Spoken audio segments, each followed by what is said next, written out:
Continuação da nossa matéria de moral sexual, 4, a continuação.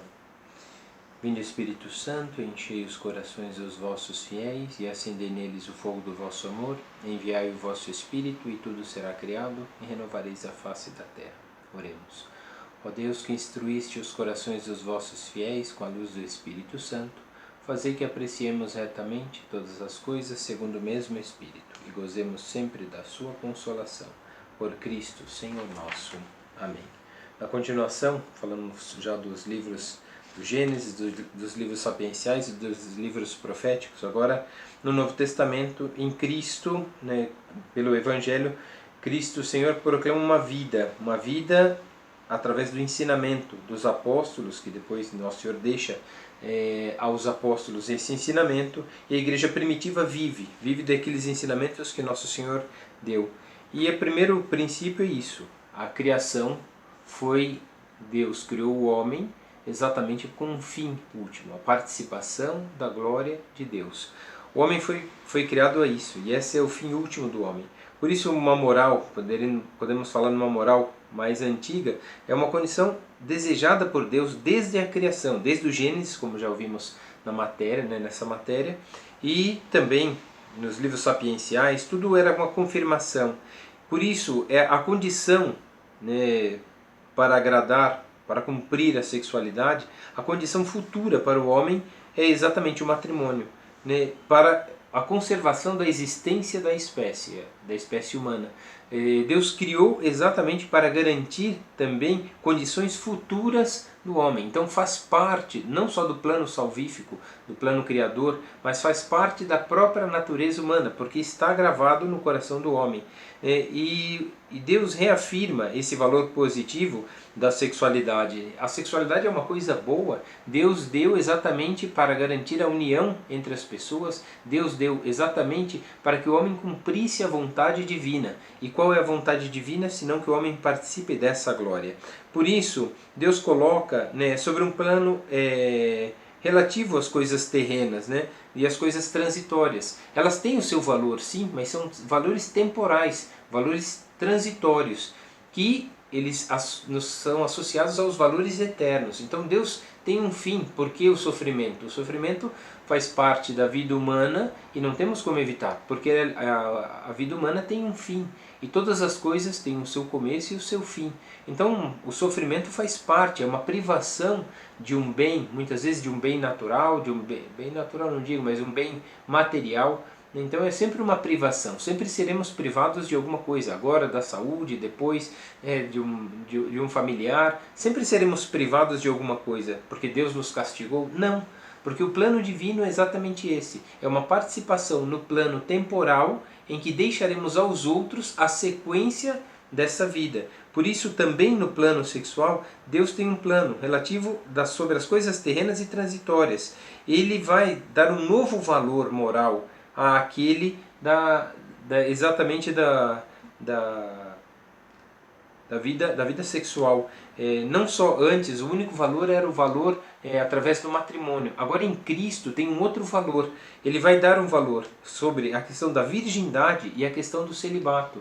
E por que Nosso Senhor faz isso no Novo Testamento? Sendo que o ser humano foi criado com uma natureza tal para se unir e procriar. Porque Deus agora, vindo ao mundo, ensina o homem que é preciso também viver esses outros valores. Porque esses outros valores são, na verdade, aquilo que a igreja sempre proclamou, que são esses valores, tanto a virgindade quanto o celibato, são uns valores como se fosse uma vida já de uma prefiguração da vida futura, onde no céu não se darão mais como marido e mulher, como homem e mulher, mas serão todos filhos de Deus. E por isso, a questão, quando Nosso Senhor afirma em Mateus 19:12, sobre a questão da virgindade e a questão do celibato, ele veio mostrar aos judeus que, na verdade, naquele momento não entendem, eles julgam como um momento negativo de viver exatamente para o amor. O amor pleno é exatamente esse, porque as pessoas confundem às vezes amor sexual com o amor, e não tem muito a ver isso, porque o amor sexual ele faz parte do amor, porque ele une duas pessoas, esposo e esposa, né, no matrimônio, e geram os filhos. Mas é verdade que o amor não está limitado apenas à sexualidade. Por quê? Porque o que sentem os pais pelos filhos, o que sentem os filhos pelos pais, o que sentimos nós pelos nossos avós, o que sentimos pelas pessoas, né, que amamos, né, e a cada uma delas amamos com amor paternal, maternal, filial, né, então temos todo esse amor, e um amor verdadeiro, e que não exige do outro o desejo sexual. Não é simplesmente uma matéria em que as pessoas, né, não conseguem viver sem isso. Sim, conseguem viver. Conseguimos viver sem comer? Não, mas sem enxergar conseguimos. Conseguimos viver sem dormir? Não, né? Mas fazer um pouco de vigília? Podemos. Então algumas coisas são necessidades fisiológicas que não podemos. Já a sexualidade não é uma necessidade fisiológica, é lógico, ela tem a sua importância na união, na criação, na propagação, da perpetuação da espécie humana, é verdade, tem. Isso faz parte, tanto que nós nascemos com os desejos e os instintos, né, sexuais. E por que nascemos com ele? Para garantir tudo isso. Exatamente para que o homem, de verdade, não se controlasse, mas soubesse pôr em ordem aquilo que Deus lhes deu. Deus já disse em outra aula, Deus não nos deu, né, as nossas capacidades para fazermos delas o que queremos, mas para pôr em ordem o que devemos.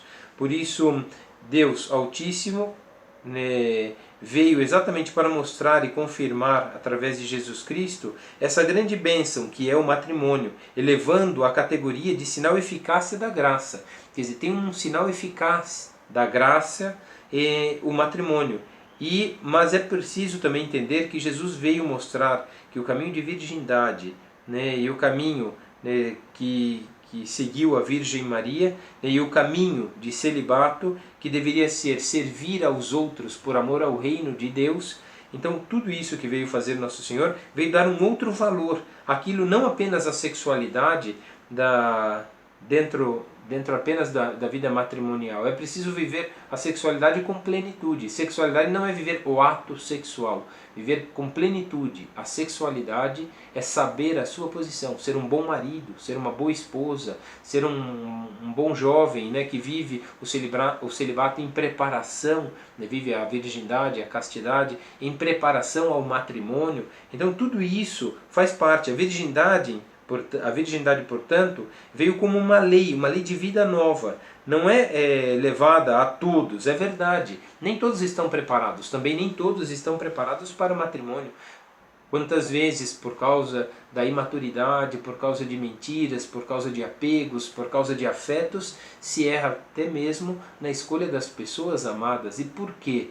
Porque na verdade se enganou simplesmente por um desejo sexual e não pelo valor do amor, que é o cuidado com o outro. Por isso a Igreja sempre vai propor aquilo que é para a ordenação da própria vida. Aprofundar, portanto, os ensinamentos de Jesus é importante para considerar, né, o comportamento diante dos homens, diante das mulheres. E isso tudo fala Nosso Senhor exatamente, né, nos diálogos, né, com a samaritana. Nosso Senhor respeita as mulheres, né, quando faz os milagres, né, Nosso Senhor se emociona com relação na cura, né, quando ressuscita, né, o filho da viúva, né, então todos esses detalhes, né, com a cananeia, com a hemorroísa, né, com a viúva de Naim, com todos esses personagens, Nosso Senhor tem um comportamento de emoção e ao mesmo tempo de afetividade. Nosso Senhor tem afeto por essas pessoas, porque o afeto de Nosso Senhor nada mais é do que a compaixão. Ele sente a dor das pessoas por uma necessidade. E simplesmente isso também é emoção, isso também é um afeto. Então o afeto que temos pela nossa família, por todos os membros da nossa família, isso é uma coisa natural e nem sempre tem um valor sexual. Então todos os afetos fazem parte da nossa vida. E é preciso indicar, né, Nosso Senhor indica vários exemplos, né? Qual o comportamento dele com a pecadora, qual o comportamento dele com a viúva, qual o comportamento dele, né, com Maria e com todas as pessoas, né, era sempre de servir e ajudar. Sempre foi o comportamento de Nosso Senhor, um comportamento de emoção, de afetividade, né, mas sempre ordenada ao bem do outro, sempre deixando de lado a própria vontade. Não que Nosso Senhor tivesse alguma vontade contrária a isso, não, porque Nosso Senhor ama, e ama de verdade, e ama com amor verdadeiro, né, não ama com interesse particular, né, que isso seria o próprio do pecado, seria o egoísmo, seria o orgulho, a vaidade. Então Nosso Senhor tem distinção, né, com as pessoas? Não, Ele não faz distinção entre homem e mulher. Nosso Senhor ama a todos, né, e de verdade doa a sua vida. Cristo vai confirmar, portanto, que a dualidade do sexo, a forma, né, primitiva do plano divino na criação, homem e mulher, Deus quer mostrar exatamente uma realidade boa e santa, e ao mesmo tempo que essa atividade sexual é e faz parte do plano divino. E portanto, dentro do matrimônio, né, que é um ato, né, perfeito segundo a vontade divina e criado pela vontade divina, o homem pode participar dessa bondade. Então o ato sexual não é apenas um ato que gera desejo e prazer, não. Pelo contrário, o pleno cumprimento da vontade divina. E é por isso que o matrimônio é o complemento disso, porque não é simplesmente um desejo, não é simplesmente o prazer, mas é exatamente o compromisso emocional e afetivo por uma pessoa, o compromisso com a família dessa pessoa e com a própria família, sendo sincero e cuidando um do outro, ou seja, uma doação da própria vida, é uma imitação da vida de Cristo, dar a própria vida pelos seus. E os seus são aqueles os mais próximos. E quem são os mais próximos, senão aqueles que são escolhidos por nós, dados por Deus, é verdade, com o amor. É por isso que, quando ouvimos, né, vários trechos do Evangelho, entendemos exatamente qual é o comportamento de Nosso Senhor, né? Depois, já no capítulo 19 de Mateus, no versículo 3 e seguintes, vai dizer, né, se aproximaram os fariseus, né, para colocá-lo à prova, né, perguntando, é lícito a um homem repudiar a sua própria mulher, por qual seja o motivo, ou seja, o divórcio, é possível isso? Né? E ele vai responder, não lembrais, né, que desde a criação, desde o princípio, Deus criou o homem e a mulher. Quer dizer, já mostrou exatamente que desde o princípio tem uma ordem e que não mudou nada, né? E essa ordem, criando o homem e mulher, criou e por isso disse, por isso o homem deixará o seu pai e a sua mãe e se unirá à sua mulher, e os dois serão uma só carne. Por que uma só carne? A união entre o marido e mulher faz com que, de verdade, pelo matrimônio, o homem e a mulher vivam uma união, e essa união é indissolúvel. E por que indissolúvel? Porque é uma união onde se tira a pessoa amada do lar daquela pessoa. Por isso que na tradição se pede a mão da pessoa em casamento, porque se tira a pessoa daquele lar e tem a responsabilidade de cuidar daquela pessoa. Caso contrário, se abandona a pessoa depois de ter escolhido, ter tirado daquele lar, ter abandonado, primeiro que é uma falta de respeito, depois uma falta de responsabilidade. Né? Teve um caso, né, que é interessante, eu achei interessante de conhecer.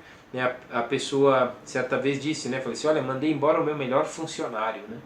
E a pessoa disse, mas por que mandou embora o melhor funcionário? Né? Falei assim, não, porque ele deixou a esposa. Estranho, velho, mas isso é motivo para mandar embora o funcionário? Ele não era bom funcionário, né? Se mandando ele embora, bom, se ele está separado, nem pensão ele vai pagar, né? E aí a pessoa disse, não, mandei embora o meu funcionário, porque se ele não sabe cuidar do que é dele, que é da família dele, como vai cuidar do que é meu? Se ele não cuida nem do que é dele, vai cuidar do que é meu? Naquele momento eu fiquei parado, assustado, né, pensando, ele tem uma certa razão, mas mandar embora por isso? Mas ele ainda disse, assim, e se o senhor voltar para sua família, está reempregado.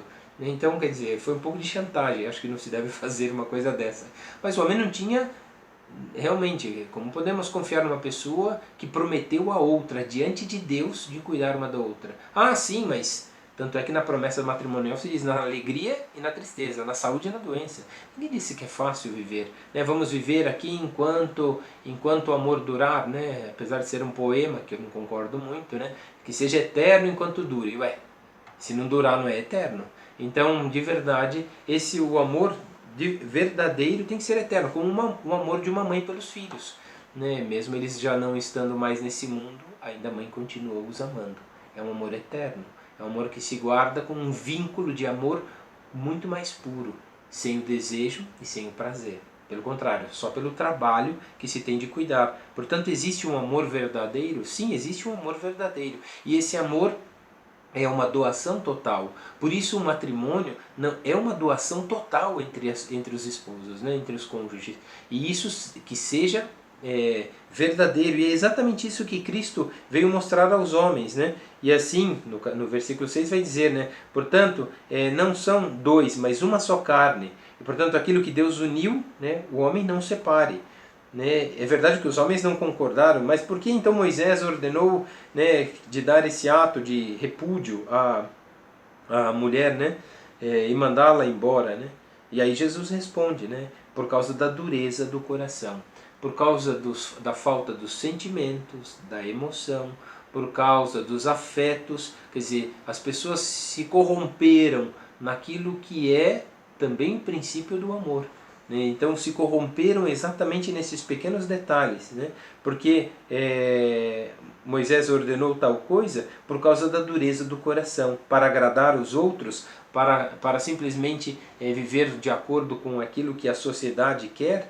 Portanto, né, perderam o sentido exatamente da criação, se desviaram da ordem criadora de Deus. E portanto, quem se desvia da ordem criadora, consequentemente está desviado da ordem final, ou seja, da redenção. Então é possível, né, de verdade repudiar? Aí vai dizer Nosso Senhor: por isso eu vos digo, aquele que repudia a sua mulher, né, a não ser em caso de concubinato, ou seja, união ilegítima, quando não estão casados pela igreja, estão apenas unidos, ou uma segunda união, né, então não estão, mas se separar nesses casos é possível, mas se separar da esposa na qual casou diante do altar, diante de Deus, né, com a responsabilidade de cuidar, doar a própria vida. Eu te recebo como minha esposa, eu te recebo como meu marido, na alegria e na tristeza, na saúde e na doença, todos os dias da nossa vida. Ah, mas é um compromisso que estamos fadados a viver eternamente? Sim, assim se faz com uma profissão. Um médico vai ser médico até morrer,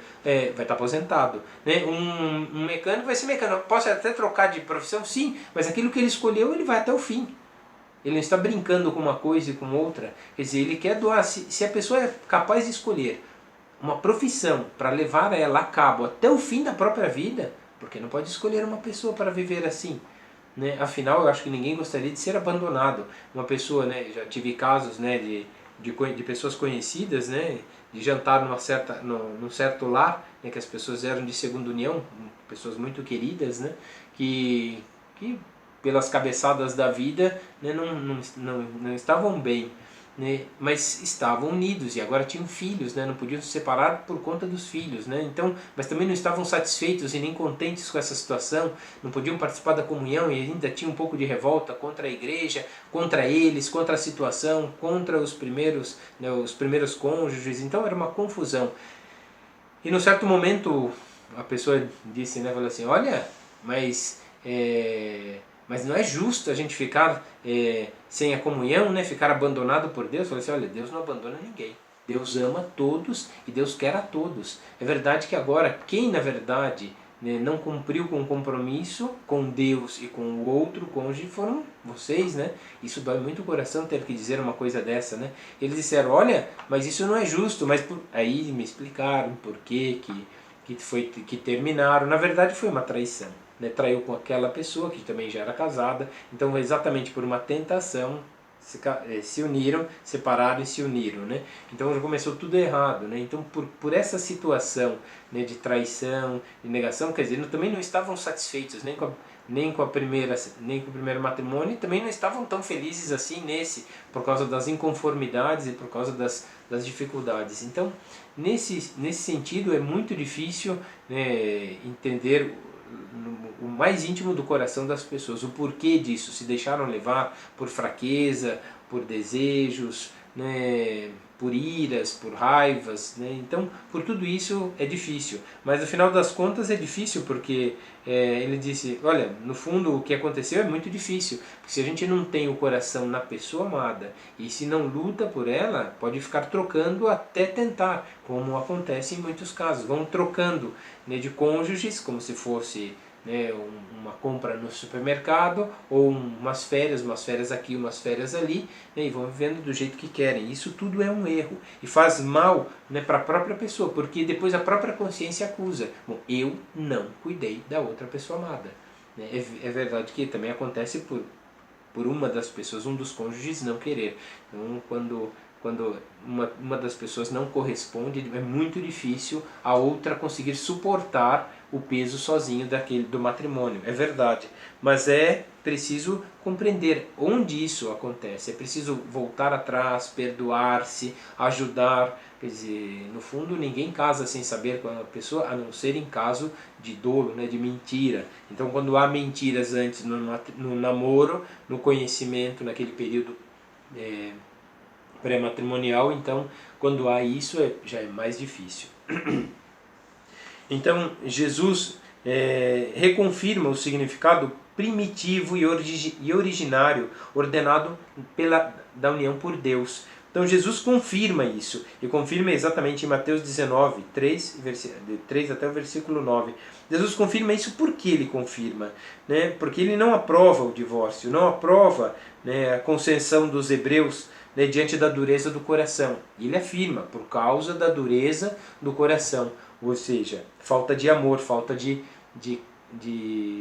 não só das emoções, mas da afetividade, quer dizer, coloca os afetos em outras coisas, por isso não corresponde mais isso. E Nosso Senhor indica isso exatamente, né, como não como interpretava os homens, é uma exceção da regra. Não, Nosso Senhor não coloca como exceção da regra. Nosso Senhor coloca que a separação, né, desses cônjuges pode levar as pessoas ao adultério, numa segunda união. Então Nosso Senhor, por que diz isso? Porque ele diz que existe um vínculo conjugal. E o vínculo conjugal ele brota exatamente do fundo do coração. Mas quando há dureza do coração, de verdade, quase que se anula esse amor. E por que se anula esse amor? Egoísmos, né? Não tem outro nome senão os egoísmos. Algum interesse ou desinteresse por aquela pessoa amada, né? O interesse em outras coisas. Por isso Nosso Senhor afirma, né? Não cometer adultério, né? Mas eu vos digo, portanto, quem guarda uma mulher e por desejá-la, ainda que seja só guardando, já cometeu adultério no seu coração. Então, quando na verdade alimentamos o desejo por outras pessoas, num desejo sexual, na verdade já cometemos o 6º mandamento e o 9º mandamento. Desejando uma pessoa que não é nossa, né, desejando o cônjuge do outro, né, da outra pessoa. Então tudo isso já gera um mal, e simplesmente exatamente com a guarda da vista. E por que Nosso Senhor fala exatamente isso? Porque tudo começa com a atração. Como diz São João Paulo II, se o desejo sexual, se o amor pleno começa exatamente pela atração, então a atração começa pelos olhos. Então pelos olhos é que os homens e as mulheres se sentem atraídos entre si. E a atração leva a se querer o conhecimento de um pelo outro, e o conhecimento no namoro, que é um período de enamoramento, de conhecimento, de discernimento, e aí sim vão ter certeza se aquilo de verdade é amor ou simplesmente um desejo, é simplesmente um uso da outra pessoa, né? sem a responsabilidade do cuidado com aquela outra pessoa, né? E Nosso Senhor vai dizer, né, tudo isso ele veio denunciar por causa da concupiscência, ou seja, o mau desejo do homem, o desejo que Deus deu como um dom, mas que podemos usar mal. Quer dizer, podemos desejar a pessoa amada, sim, mesmo no namoro. Quando se namora, as pessoas sentem desejo uma pela outra. Isso é ótimo, isso é que vai pôr ordem para que no enamoramento se escolham, se definam e por fim se casem. Então o desejo é uma coisa boa e é um dom dado por Deus. Mas é preciso também ter cuidado, porque pode levar à concupiscência, o desejo desenfreado por 1, 2, 3, 4, 5 pessoas, e que na verdade a pessoa é incapaz de amar, mas simplesmente de desejar, usar como objeto de prazer. e a raiz é o egoísmo. A raiz não é outra senão o próprio desejo. E isso significa o quê? Jesus veio denunciar exatamente a concupiscência, desse mau desejo, a má ordenação daqueles dons que Deus nos deu.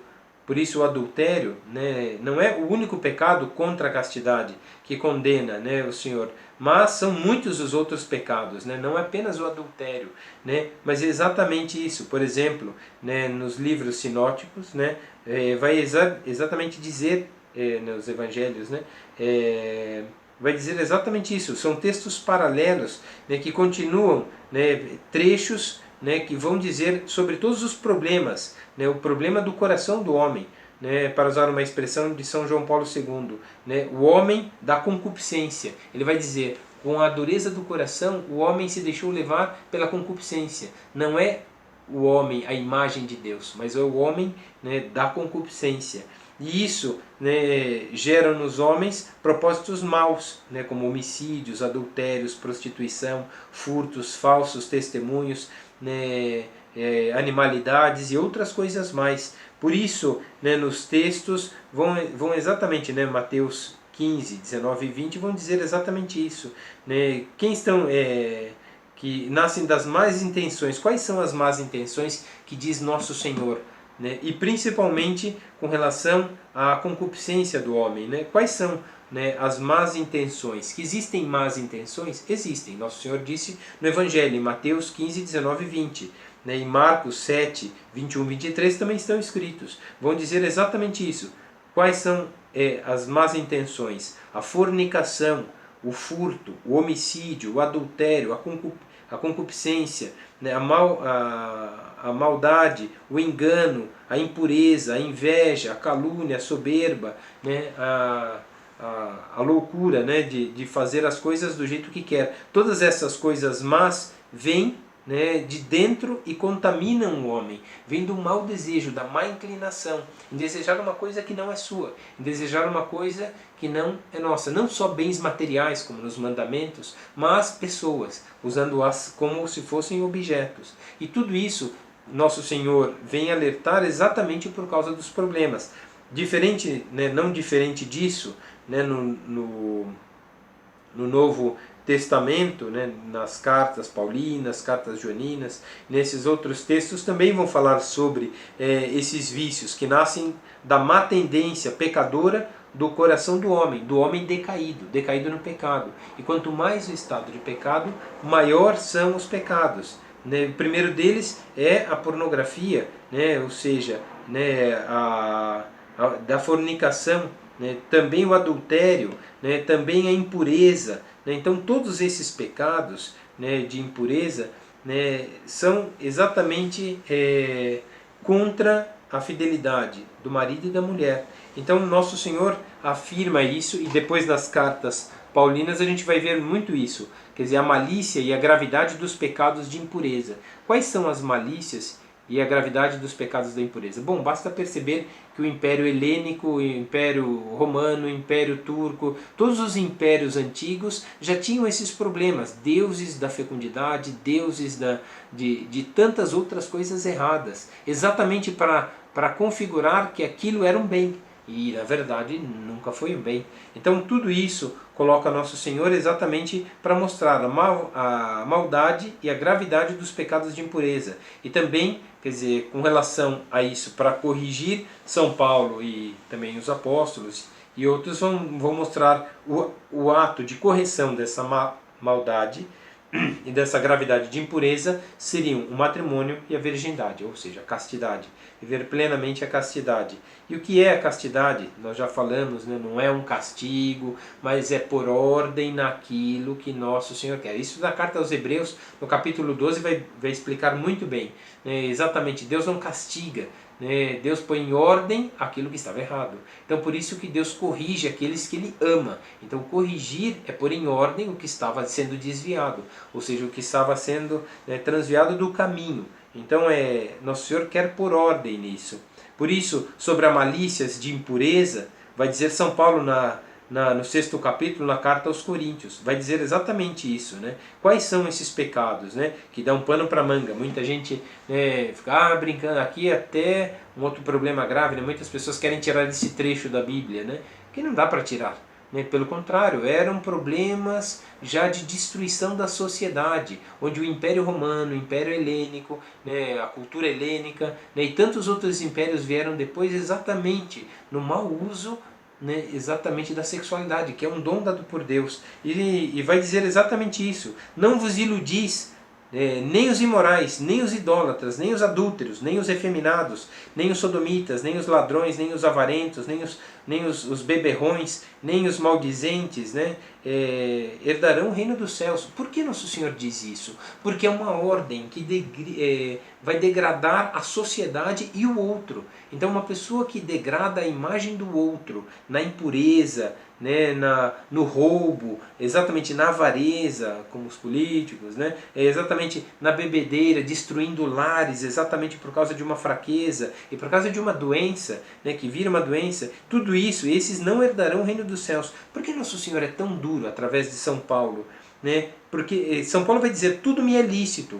Quer dizer, lícito porque Deus nos criou, nos fez prontos para cuidar do mundo. Deus nos fez aqueles que devem reger sobre o mundo, ou seja, governar sobre o mundo, não mandar, porque o mundo não é nosso, até porque somos transitórios nesse mundo, passaremos, temos um tempo de vida aqui, mas devemos governar bem, governar para preservar o que nos deixaram e governar para deixar alguma coisa para os que virão. Por isso o bom governo das coisas, da vida e da própria vida e dos próprios sentimentos é que fazem com que participemos de verdade da vontade divina. Isso é por ordem da nossa vontade, não querer apenas o que me dá na telha, que dá na minha vontade, mas cumprir bem.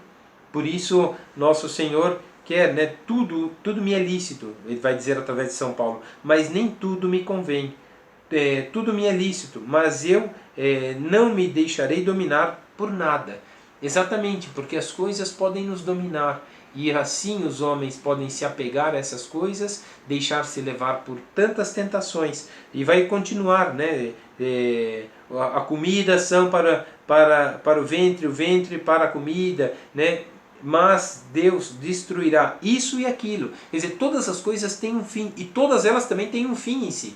Tem um fim na sua ordenação, nós somos filhos de Deus e temos que nos comportar como tal. Mas se não me comporto como tal, eu estou destruindo a imagem de Deus em mim, e pior, não cooperando com a ordem divina. E, ou seja, estou me afastando do reino dos céus. Estou privando alguém de um bem, já que todos nós somos, para o mundo, somos um reflexo do amor de Deus para os outros. Somos a providência divina para os outros. Se tudo anda bem na nossa vida, o quanto bem faremos para aqueles que convivem conosco. E é por isso que temos que pôr ordem. O dever que temos nesse mundo na verdade, a garantia do direito a todos os outros. Queremos ter muitos direitos, mas não cumprimos os deveres. Então, como podemos pôr em ordem esse mundo, se cada um não cumprir o seu dever? Pai sendo bom pai, mãe sendo boa mãe, médico sendo bom médico, padre sendo bom padre, todo mundo cumprindo. Agora é fácil? Claro que não.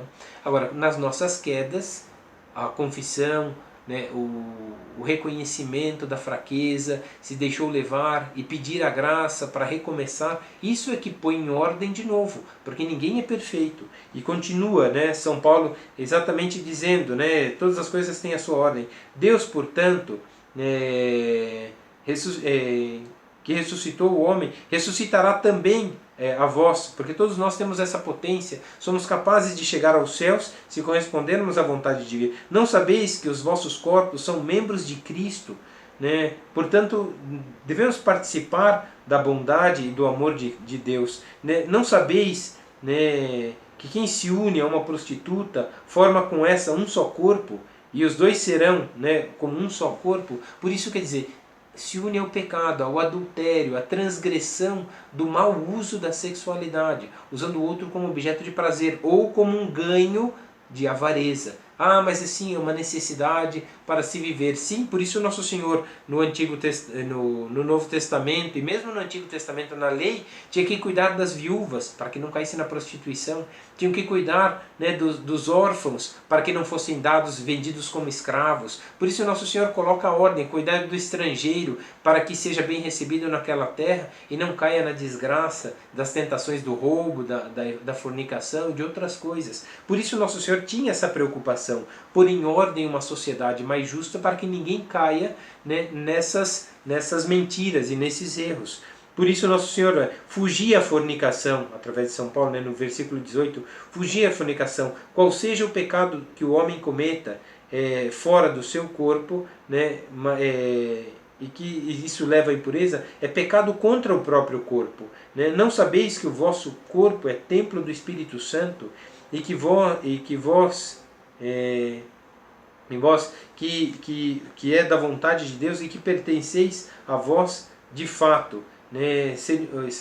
Foram comprados por um alto preço, por isso glorificai a Deus também no vosso corpo, ou seja, o bom uso da corporeidade, né? Na verdade não um mau uso através da fornicação, do mau desejo. Quais são as coisas que excluem do reino dos céus, né? Essas coisas Nosso Senhor coloca como uma imposição? Não, na verdade é para alertar as pessoas, para que não usem as outras como objeto de prazer e criem nelas, né, de verdade, falsos sentimentos, né, e afetividades destruídas. Porque hoje em dia, né, tantos casos de tristeza, melancolia, depressões e outras coisas mais, exatamente por não ser amado, por não ser respeitado, por não ser querido, por ser abandonado, por ser destruído na sua imagem. E é verdade, também é verdade que existem as inseguranças da vida e que devemos vencê-las, mas é verdade que tudo isso acarreta um problema. E tudo começa exatamente com a impureza, né? E que impureza é essa, né? Que torna o homem distante da vontade do reino de Deus. Isso é um argumento central do Evangelho. Né? A impureza na cobiça das coisas materiais, a impureza na cobiça da sexualidade do corpo da outra pessoa, a cobiça, né, na comida, a cobiça, né, numa vida de luxos e prazeres desenfreadas, enganando, como tantos personagens em tantas parábolas de Nosso Senhor, que corrige o mau administrador, né, e tantas outras problemas que são problemas da concupiscência, ou seja, da má ordenação da nossa vida, escolhendo aquilo que queremos. Por isso os argumentos, né, de certa forma, que Nosso Senhor fala, né, exatamente são esses, né, que é aquela... mas os naturalistas vão dizer, mas a união carnal faz parte da natureza humana. Sim, faz parte da natureza humana, mas não é como um cachorro que simplesmente no cio deseja cruzar. O homem não é um animal irracional. O homem, pela sua racionalidade, o homem tem sentimentos e emoções, né? Afinidades e o próprio apego. Faz parte da vida, por isso ciúmes, por isso tantos outros sentimentos que nascem do coração do homem. De certa forma, né, um apego à pessoa, sim, é preciso tomar cuidado também para que não vire um ciúmes doentio, mas um certo ciúmes é uma coisa natural, porque a pessoa me pertence. Eu te recebo como meu, então eu tenho que cuidar da pessoa. Eu te recebo como minha, eu tenho que cuidar da pessoa. Então isso tudo faz parte, né? E isso faz parte do projeto. Continuação da aula, os padres da igreja viram que os homens, eles não foram homens fora do seu tempo, eles estudavam os problemas do seu tempo, por isso viam os problemas, as heresias, os laxismos, as coisas erradas. Então quando viram isso, eles entenderam que a conexão entre união dos corpos e geração da prole era muito importante para que os homens entendessem. Primeiro que era projeto divino, e segundo que era próprio de uma sociedade sadia, próprio de uma sociedade justa que busca vivenciar o amor de Deus. Então eles descobriram, foram descobrindo que, sendo vontade de Deus, a sexualidade conjugal constitui como o coração da moral sexual, reconhecida através dos tempos. Então Santo Agostinho tem esse influxo sobre todo esse estudo, né? E os argumentos são grandíssimos, né? De relevância doutrinal, que depois se perpetuaram, né, por toda a igreja. A única na história da vida cristã é que o homem quis obedecer à vontade divina e não se deixar levar pela própria sensualidade, pelo próprio gosto, pelo próprio prazer. A doutrina sobre a sexualidade foi como o estudo, né, foi como um objeto de muito estudo, né, e para equilibrar os objetivos exatamente da sexualidade, para entender, né, por que Deus criou o homem com essa necessidade fisiológica, sim, né, que é a sexualidade, faz parte do homem, mas não é para o seu mau uso.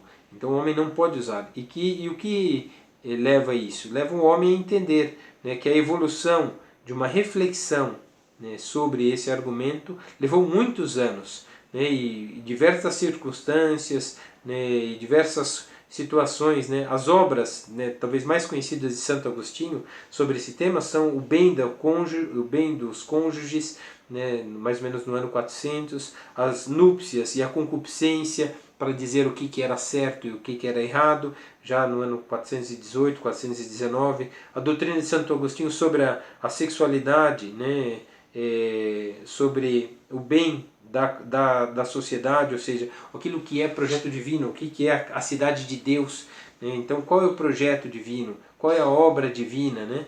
Então a obra divina é exatamente isso. E Santo Agostinho é o primeiro a definir, né, que o matrimônio nele tem três bens: o bonus prolis, bonum fidei e o bonum sacramenti. Quer dizer, é um bem a criação, a prolis, é um bem da fé, que garante a ordenação, o ordenamento da própria vida, e é um bem para o sacramento, ou seja, para a participação comum do projeto divino. Então, né, os filhos, a fidelidade, né, e a indissolubilidade desse sacramento, né, fazem com que o homem descubra a sua vontade. E essa é a doutrina do fim do matrimônio.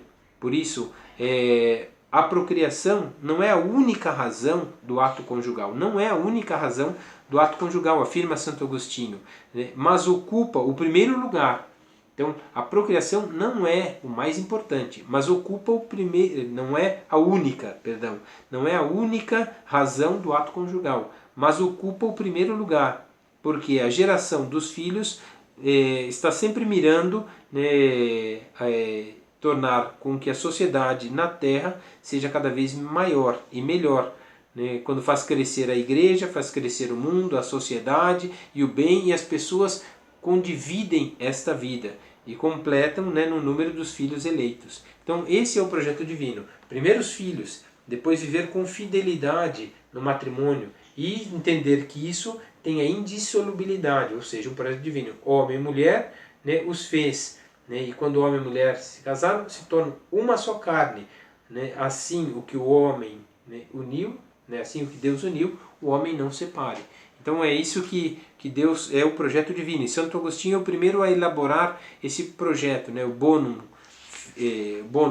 prolis, o bonum fidei e o bonum sacramenti, que é essa indissolubilidade do matrimônio. E essa importância, né, do aspecto procriativo, né, e a união carnal promovem o amor entre os esposos. E a característica essencial, né, exatamente para não desordenar, né, o homem, né, aquilo que estava desordenado pelo pecado, o homem põe em ordem, exatamente lutando e vencendo as suas próprias limitações. Portanto, para que o homem viva com sabedoria, saúde, né, e viva a plena união segundo a vontade de Deus, é preciso pôr em ordem, né, é preciso produzir afetos que levem ao bem e ao bem maior. Então, qual é o bem maior dos homens?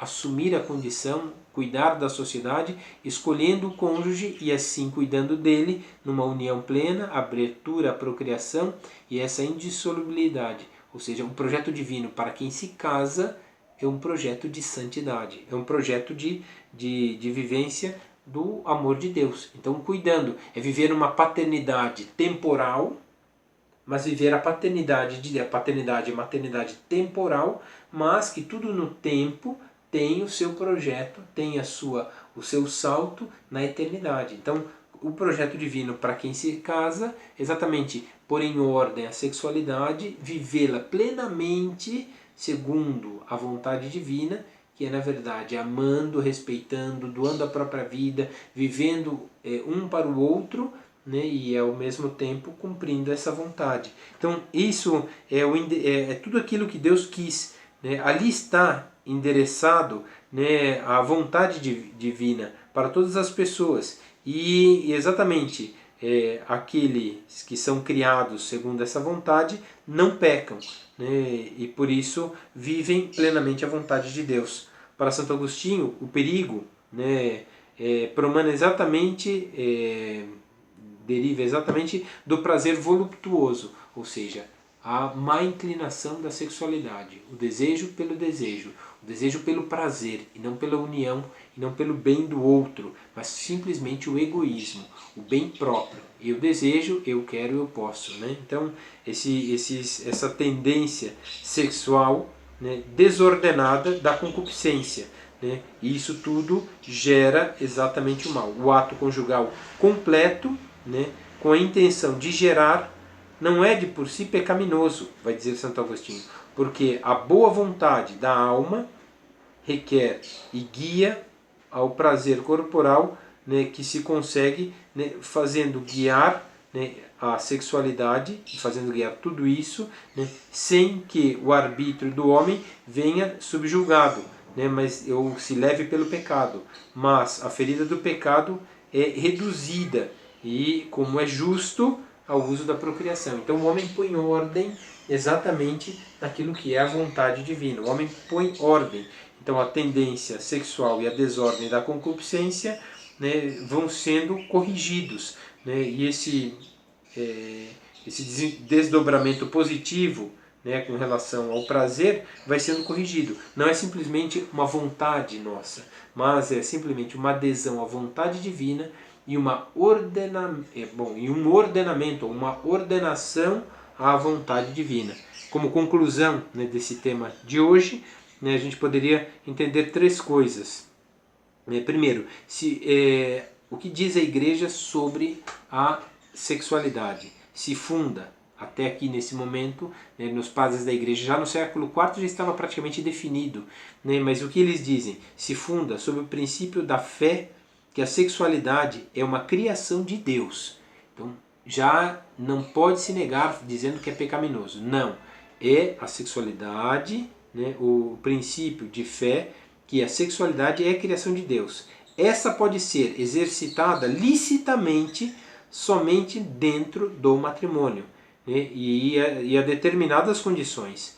E não se concebe uma união de corpos que, ao menos na intenção dos esposos, não seja procriativa. Ou seja, então é preciso que haja a garantia, né, de que dentro deles a intenção dos esposos, né, não seja egoísta, para não cair no mau uso da sexualidade mesmo dentro do matrimônio. Então, já no início da Igreja já ficou decretado isso, esses três pontos, que se funda sobre o princípio de fé, que a sexualidade é a criação de Deus. Essa pode ser exercitada licitamente somente ao interno do matrimônio, e a determinadas condições, quais, né, que não seja concebida uma união dos corpos, que ao menos no interno, entre os esposos, né, na intenção dos esposos, não seja procriativa, ou seja, seja um ato de egoísmo. Então tudo isso que a Igreja ensina exatamente para pôr ordem exatamente na sexualidade, para que o homem não caia nem no laxismo, se permitindo tudo, e nem no rigorismo, achando que tudo é pecado. Quer dizer, o rigorismo também é pecado. Para uns, a corporeidade, o encratismo e outras heresias, né, diziam exatamente isso, que tudo era pecado. E não é. Né? A sexualidade, a atração, o conhecimento, o desejo, depois o prazer, né, tudo isso dentro do matrimônio, quer dizer, a atração é antes do matrimônio e o conhecimento é no namoro. Depois, aí a partir do matrimônio, aí sim, o amor, né, o desejo, o prazer. Então todas essas coisas fazem parte do projeto divino. Então fazem exatamente para união e procriação. Procriação é o primeiro motivo, mas não é o único, mas é o primeiro motivo, a procriação. Gerar novos filhos para que as pessoas com a prole, aprendam a amar, aprendam a ter respeito e aprendam a cuidar da sociedade. Porque se aqueles que pertencem a eles amam, de verdade a sociedade está garantida, porque terá o amor daqueles que cuidam dele. Então esse é o projeto divino, projeto de ordenação, de ordenamento da nossa vontade, ordenamento da vontade divina para a nossa vontade. Louvado seja nosso Senhor Jesus Cristo.